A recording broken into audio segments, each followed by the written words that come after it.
જૂનાગઢ અને અમરેલીમાં હજુ પણ વરસશે ભારે વરસાદ અનુમાન વ્યક્ત કર્યું છે હવામાન નિષ્ણાંત અંબાલાલ પટેલે।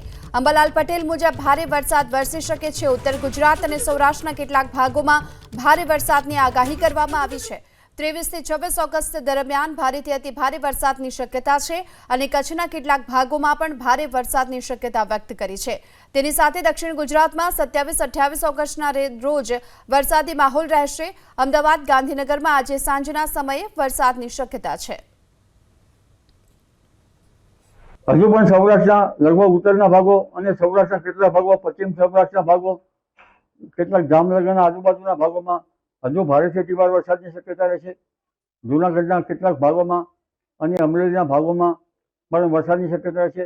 કેટલાક ભાગોમાં ભારે વરસાદ થવાની શક્યતા રહેશે। અમદાવાદ ગાંધીનગરમાં આજે તારીખ 21મી તારીખે પણ સાંજના સમયે વરસાદ થવાની શક્યતા રહેશે। ત્યાં મુશળધાર વરસાદ થવાની શક્યતા ગણી શકાય।